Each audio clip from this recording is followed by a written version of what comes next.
não parar, não precipitar e não retroceder. Então dizer para esse cara, sabe quando nós vamos parar? Nunca. Nunca na sua porca vida. Né?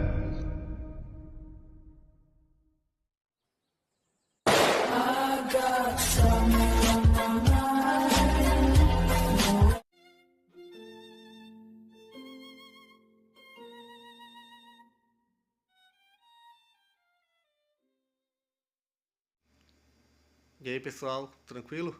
Então vem aqui antes do vídeo começar, pedir para vocês se inscreverem, quem não for inscrito, compartilhar, curtir, comentar. Quem puder seja membro do canal, que isso ajuda bastante. Tem também o link do Apoia-se. Quem puder ajudar nosso canal e apoiar financeiramente vai ser muito bem-vindo. Mas o mais importante é transmitir o conteúdo e os conhecimentos do professor Olavo de Carvalho para mais e mais brasileiros. Então compartilhe e ajude aí nossa causa. Muito obrigado a todos os membros, apoiadores do canal. Fico muito feliz. Tenho certeza que a gente está no caminho certo. Então fiquem com o vídeo e até mais. Valeu!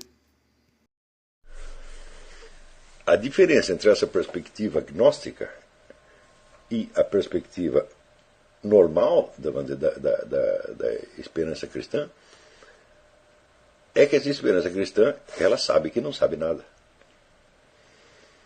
Ela sabe que ela não sabe como são as coisas.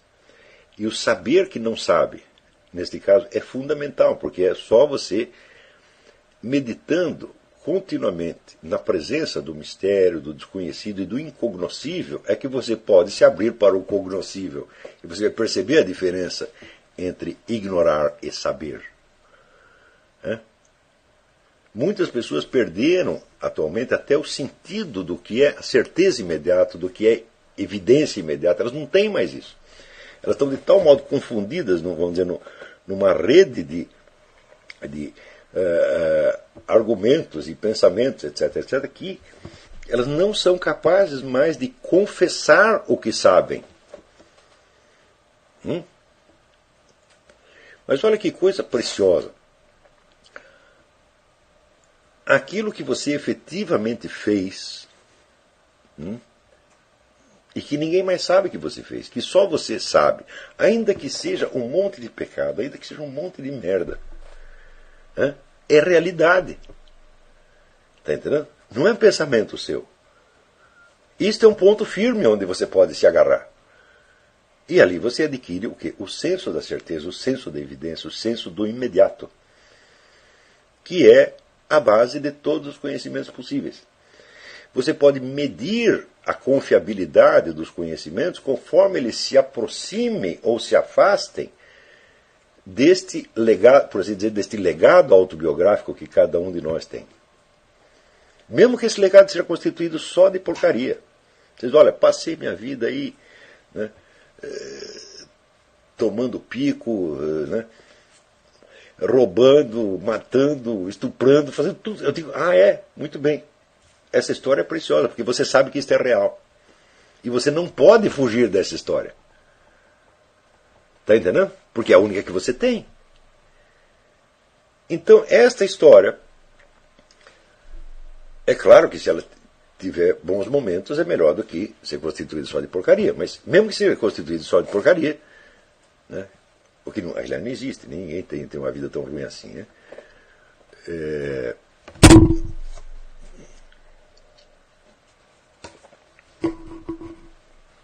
Por exemplo, quando as pessoas reclamam dos seus pais, de meu pai me abandonou, etc. Agora, por pior que seja o seu pai, tem uma coisa que ele fez por você que você não poderia fazer, ele gerou você. Então, no mínimo, esta gratidão você tem que ter. O cara fez algo por mim, que eu jamais poderia fazer. Tá certo? Então, vamos dizer, este é um dado da realidade. Então, a sua história também, ela é este patrimônio de dados de realidade que você não pode negar. Então, por exemplo, quando você estuda história, ou ciências sociais, ciências políticas, qualquer coisa, você deve perguntar assim mesmo, essas coisas que eu estou pensando, que eu estou acreditando a partir do que eu li, do que eu estudei, eu as conheço com certeza como conheço a minha própria história? Se eu não conheço, não tenho este grau de certeza, então eu tenho um grau menor de certeza. E aí você pode aplicar aquele critério que está na apostila Inteligência, Verdade e Certeza, que é o da gradação dos seus conhecimentos. E a partir da hora que você tiver essa gradação, fala, aí você se tornou um estudioso responsável. Porque você, quando acredita que sabe algo, você sabe se sabe aquilo. Com certeza imediata e evidência, com alto grau de probabilidade, com verossimilhança ou só como especulação de possibilidade. E se você não sabe distinguir esses quatro, se você não sabe que aquilo que você sabe é certo, razoável, verossímil ou meramente possível, então você não sabe nada a respeito. Quer dizer, a gradação da confiabilidade do conhecimento é básica para a ética da vida intelectual. Agora, o critério da confiabilidade, o critério da credibilidade, não é dada por nenhuma certeza cartesiana, tipo penso logo existo. Não é nada disto.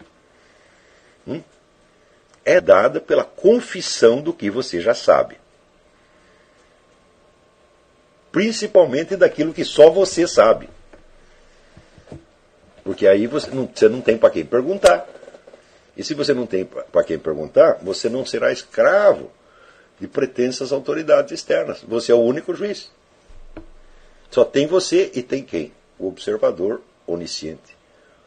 O próprio Deus. Que, se você confessa o que sabe, ele te ensinará mais alguma coisa que você não sabia.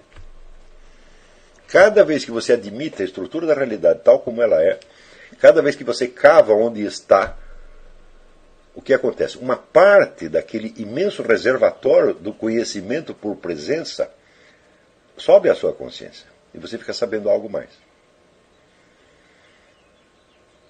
Estão entendendo? Esses são princípios do método. É claro que isso aqui já é uma exposição propriamente filosófica, mas não feita como exposição filosófica, como exposição teorética, e sim feita como conselhos, regras práticas. Então, quando no começo do curso eu pedi a vocês aquele exercício do necrológio, tá certo? É porque o necrológio, quer dizer, a figura do eu ideal, por assim dizer, é a unidade de medida com que você mesmo vai medir o que você sabe a seu respeito. Tá entendendo? Então, o eu ideal foi sugerido aqui para servir de unidade de contraste em relação à sua biografia real. Então, o contraste sempre torna tudo nítido. A mente humana tem isso, ela sempre pensa por pares de opostos. A mente humana é eminentemente dialética. Deus não é dialético, mas nós somos. Tá certo? Então,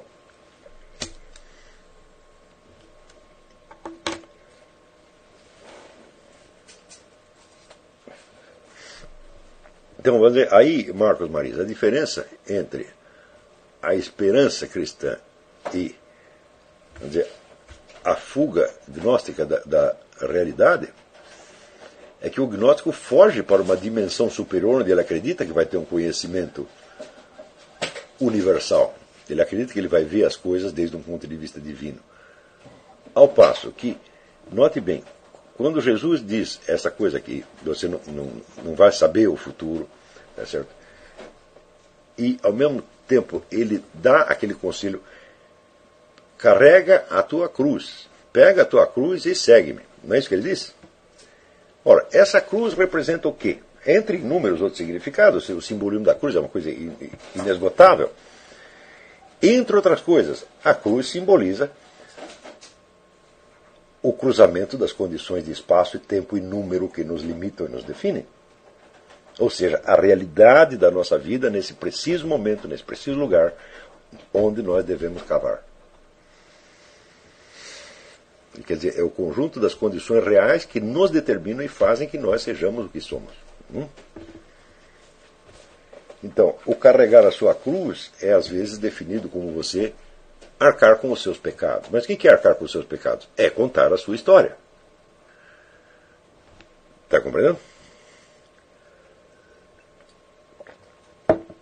Você não pode contar a sua história se você contar só os pecados. Porque senão falta o elemento de contraste. Está entendendo? Se você chegar, para você mesmo, chegar diante de Deus e dizer, olha, eu sou o pior pecador do universo, eu sou isso, eu sou aquilo, você vai estar exagerando, você está mentindo, você sabe que você não é. Você não é um genocida, você não é estuprador, você é um pecador vulgar como qualquer outro. Seus pecados não são pior que os meus, nem do vizinho, são os pecados medíocres, idiota, tá entendendo? E nem essa vaidade de ser um grande pecador você pode ter. Tá certo? Então, porque se você começa a exagerar os seus pecados, você cai naquilo que Agostinho fala. Agostinho diz que nada agrada mais aos diabos do que você aumentar o poder deles. Do que você inflar o poder deles.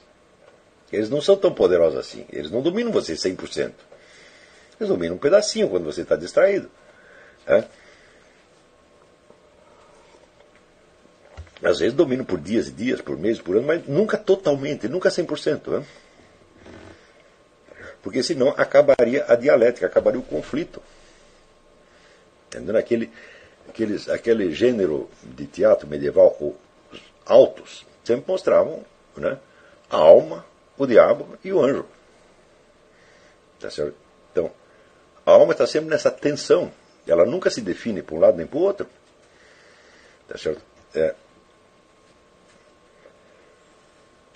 Então, esta tensão é que você tem de confessar e buscar, vamos dizer, cada vez mais a linguagem exata. Né? A linguagem exata é aquela na qual você pode falar com o observador onisciente. Isso aqui é muito importante. Porque é ela que vai te dar a medida estilística, por assim dizer. Se você sabe que tudo o que você disser, o seu ouvinte já sabe e sabe mais do que você, você vai ter que falar as coisas com uma exatidão e com uma sinceridade integral. E esse é, vamos dizer, o segredo da tremenda força do estilo de Agostinho. Como do estilo de São Paulo Apóstolo também. São grandes escritores, enormes escritores, né? Dos mais fortes que a humanidade já conheceu. Então, tudo isso baseado nesta coisa de que eles não vão falar com a voz de um eu superior, de um eu transcendental. Eles não vão falar com a voz de Deus, mas vão falar com a sua própria voz para Deus. Então eles não estão brincando. Eles estão fazendo uma coisa verdadeira que os instala na realidade da sua própria vida. Está entendendo? Note que a aquisição de estudo, leitura, erudição, etc., etc., se ela é separada disto, ela se torna uma doença, uma forma de loucura. Onde você não se interessa mais pela realidade, você só se interessa por enigmas lógicos que você mesmo inventou ou que você copiou de outras pessoas. Eu vou dar um exemplo para vocês. Essa questão que as pessoas vivem levantando, tá certo? Do determinismo e livre-arbítrio. Tá certo? Eu vou confessar uma coisa para vocês, eu odeio esta questão. Eu odeio isso com todas as minhas forças. Por quê? Eu digo muito bem. Vamos ver como é que a gente trata, e aqui eu vou dar um exemplo breve, mais tarde eu vou voltar a esse assunto com mais detalhe. Como é que a gente trata uma questão, vamos dizer, com a verdadeira técnica filosófica. Veja, se você está seriamente empenhado em filosofia, como eu suponho que vocês todos estejam, e os que talvez entraram com a perspectiva errada, pode acontecer, aos poucos vão entender como é que funciona o negócio e vão adotar a perspectiva verdadeira, eficiente. Então, vocês não podem aceitar qualquer questão. Porque essas questões, vamos dizer, são colocadas para você como enigmas e como pegadinhas. E quem gosta disso é o diabo. Quer dizer, o diabo gosta de colocar para você questão que não tem saída, que você fica atrapalhado, que você fica louco para encontrar uma resposta, e você fica correndo atrás da resposta como um cachorro que você tivesse amarrado uma salsicha no rabo dele e ele fica correndo ali. Tá? Então as pessoas estão correndo atrás da salsicha faz séculos. Tá entendendo? Muito bem. O verdadeiro espírito filosófico, ele não joga com conceitos abstratos. Ele quer criar conceitos para descrever ou explicar a realidade da experiência. A realidade da vida humana. Ou seja, quer cavar onde está e não numa altura teorética hipotética, onde você vai ter uma resposta final sobre uma questão metafísica do determinismo e livre-arbítrio. Né? Isso é teatro mental. Tá certo? Se vocês lerem os diálogos de Platão, vocês verão que Sócrates está continuamente trazendo as pessoas de volta, desde a altura onde elas criam as suas opiniões, para a realidade do que elas efetivamente sabem. Às vezes até mostrando a ela que elas sabiam mais do que imaginavam. Elas estavam curtindo um falso conhecimento inventado, construído, quando na verdade, se procurassem dentro de si mesmo, encontrariam mais conhecimento, tá certo? Simplesmente pelo método da confissão, como ele faz no diálogo Mênon com o escravo analfabeto. Eu não sei se o exemplo que Platão inventou ali, de mostrar que o escravo sabia alguma coisa de geometria, eu não sei se esse exemplo é totalmente adequado, mas é uma imagem, uma figura de linguagem, para dizer, olha, tem muita coisa que você já sabe, e que basta você declarar as coisas como elas são, tá certo? E você vai descobrir que você tem um depósito de conhecimento enorme. Você não precisa inventar, não precisa criar nada, não precisa construir nada. Então, mas quando vem alguém e lhe coloca essas pegadinhas, como por exemplo determinismo e livre-arbítrio, o que você tem que fazer é o seguinte, deixa eu ver se eu entendi bem. O que você quer dizer com essa coisa? Ou seja, nós vamos pegar essa dupla de conceitos e tentar aplicá-los à realidade da experiência tal como eu a conheço, para ver a que eles se referem na verdade. Então, o determinismo e o livre-arbítrio, das duas uma. Se você tem que escolher um deles, é porque você o está tomando como absoluto. É o livre-arbítrio total ou o determinismo total. É assim? Ora, se esses conceitos são absolutos, eles só podem se aplicar, vamos dizer, a seres que têm essa dimensão absoluta. Então perguntemos, existe determinismo e livre-arbítrio em Deus? No infinito? Deus pode ser livre ou predeterminado? Bom, por um lado, vamos dizer, ele já sabe tudo o que vai acontecer e tudo o que ele vai fazer. Ele é onisciente, então ele já sabe tudo. Então, digamos, então ele está predeterminado. Digo, sim, mas ele está predeterminado por quem? Se nada o predeterminou, ele não pode estar predeterminado. Não é porque ele decidiu fazer tal qual coisa, tá certo? Que você pode dizer que ele está predeterminado. Ele não está predeterminado, ele está determinado. Ele está decidido. Por outro lado, Deus pode ser livre. Eu digo, livre do quê? Existe um elemento externo que possa coagi-lo? Não. Então ele não pode ser nem prisioneiro nem livre. Esse conceito não se aplica. Então, de cara, tiramos, excluímos esta dimensão. O conceito de determinismo e de arbítrio não se aplica a Deus. E, portanto, não podem ser tratados nesse nível. Muito bem, tentemos agora, então, aplicá-lo aos seres humanos. Vejamos se um determinismo absoluto, ou um determinismo, ou uma liberdade absoluta, pode ser concebida em função da realidade dos seres humanos, tal como ela se apresenta na nossa experiência. E muito bem. Se eu tivesse uma liberdade absoluta, eu faria o que eu bem entendesse. E nada poderia me limitar. Ou seja, todos os seres em volta estariam todos predeterminados por mim. Então, a minha liberdade absoluta traria o determinismo para todos os outros. Eles estavam todos ferrados. Se existe um ser humano absolutamente livre, ele é o único. Não pode haver dois seres humanos livres. Então, conceito da liberdade absoluta, babau.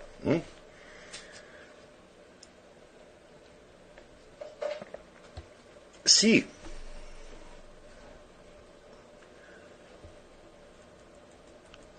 por outro lado, eu estivesse totalmente predeterminado, os meus pensamentos também estariam predeterminados. E não haveria possibilidade de eu me colocar alternativas. Se eu estou predeterminado, os meus conhecimentos também estão predeterminados. Estão predeterminados todos desde já, e eu tenho em mim já o conjunto de todas as predeterminações que me definem. Portanto, eu tenho de tê-las não somente no meu ser, mas também no meu conhecimento. Então, se eu fosse totalmente predeterminado, eu não poderia colocar esta questão. Então, vemos, primeiro excluímos, determinemos o arbítrio do plano divino. Não podemos, não se aplicam a Deus. Tomados como conceito absoluto, também não se aplicam a mim. Agora eu vou lhe dar um exemplo. Você se apaixonou pela fulaninha. E você quer pedi-la em casamento. E você sabe que ela está apaixonada por você. Você sabe que você não é nenhum idiota. Você já percebeu o negócio. Então você vai pedi-la em casamento e você sabe que ela vai aceitar. Ela fez isso por determinismo ou por livre-arbítrio?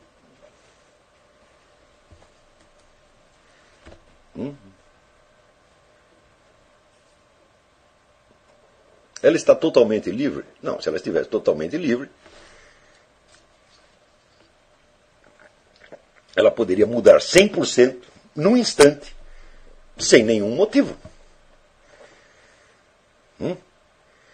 Ela está totalmente predeterminada? Não, porque senão o sim que ela vai dar não teria valor para você. E você nem pediria. Então, esta simples situação humana, uma situação elementar, que todo mundo, toda pessoa casada passou pelo menos uma vez na vida. Os divorciados também, os viúvos também. Todo mundo passou por isso. Tá certo? E quem não passou, vai passar. Tá certo? Espero que passe, pelo menos. Essa situação tão simples não pode ser descrita em termos de determinismo e livre-arbítrio. Ora, se existe uma situação humana, uma única, que não pode ser descrita em termos de determinismo e livre-arbítrio, muito menos o poderá a totalidade da condição humana.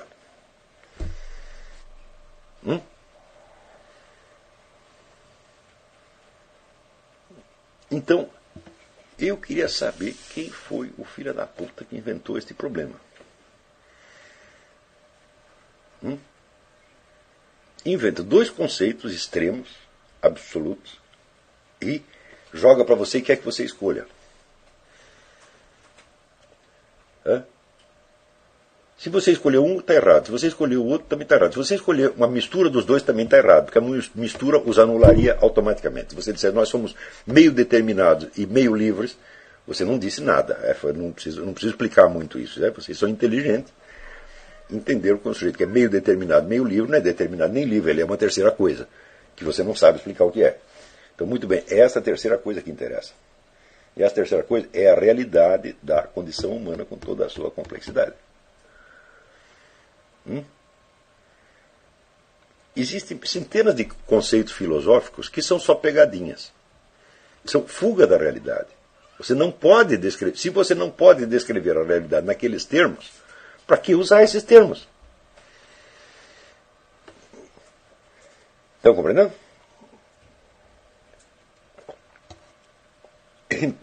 Então,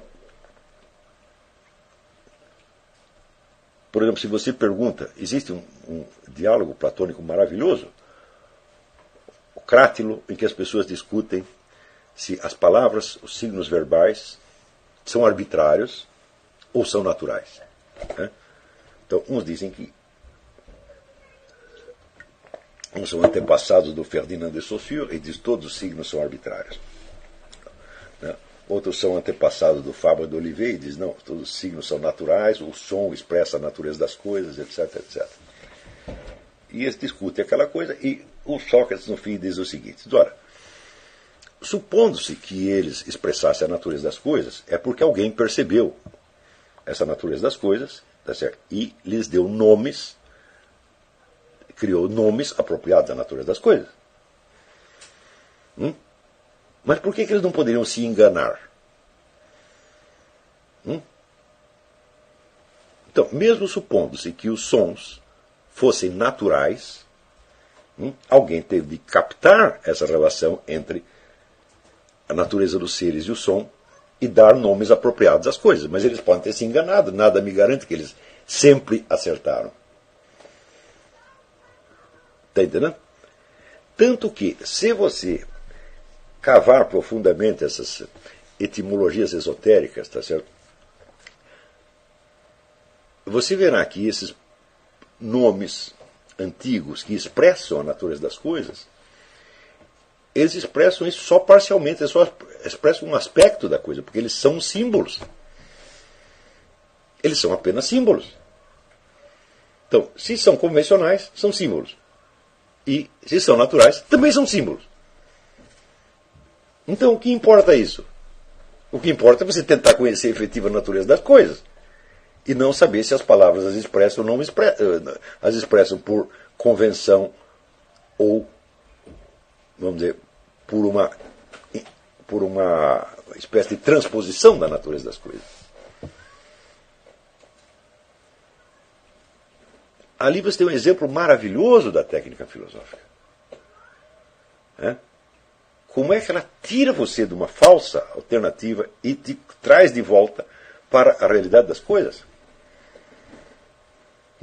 Então, por exemplo, tem aquela lenda que Adão deu um nome às coisas. Bom, eram os nomes verdadeiros. Você tem certeza que Adão acertou em tudo? E você tem certeza que quando Adão nomeou alguma coisa segundo a natureza, aquela coisa tinha somente aquela natureza ou tinha várias naturezas superpostas?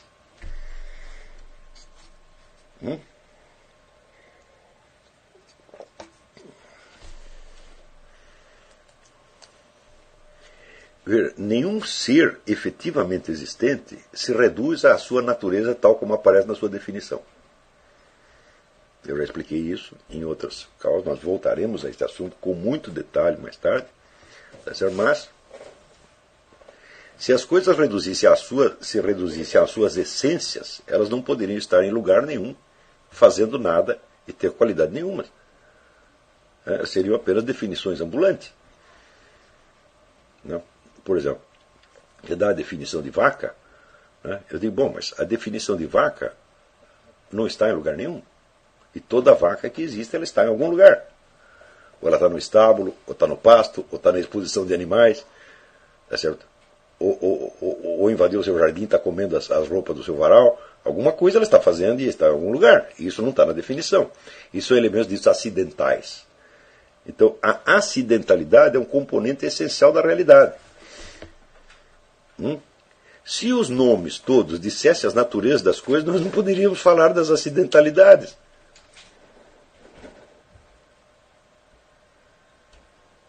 Nós seríamos um verdadeiro tratado de lógica que só falaria de essências abstratas, tá certo? E não de realidades espaço-temporais. Então é impossível que todos os nomes traduzam a natureza das coisas. E é impossível que todos os nomes sejam absolutamente convencionais. Ou seja, essa questão da convencionalidade ou da naturalidade, essa questão não se coloca.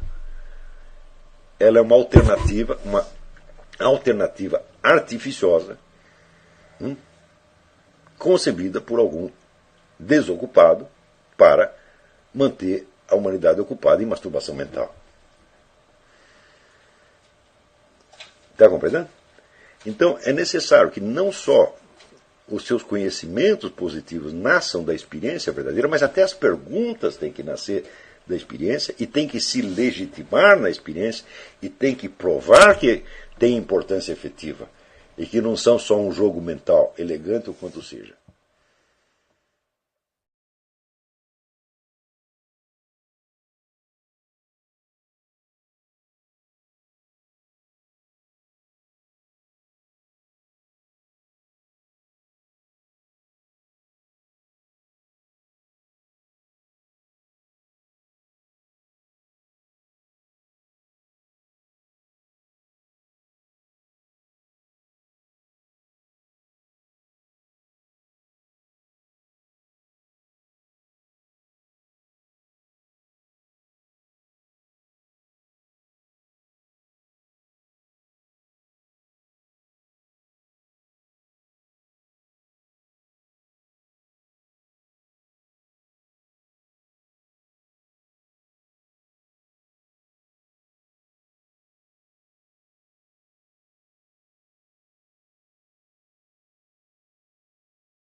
Chegamos a mais um final de uma aula, de um vídeo. Espero que tenham gostado.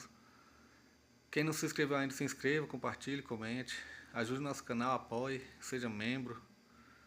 E ajude o nosso canal a chegar a cada dia a mais brasileiros que precisam muito do conhecimento do professor Olavo de Carvalho. Então é isso aí, fique com Deus, até o próximo. Valeu! Então é isso aí, pessoal. Que é o nosso canal. Que são alguns livros que eu já li. A maioria foi doação, mas alguns eu adquiri, professor Olavo de Carvalho. Alguns livros se perderam aí que eu emprestei, professor Alexandre Costa, a Bíblia Sagrada. 10 lições sobre Karl Marx. Indico a não ler esse livro, que é muito ruim mesmo. Alguns pensadores aqui que realmente, como o professor Olavo de Carvalho disse, não são pensadores. Valeu, tamo junto aí. Apoie nosso canal, seja membro.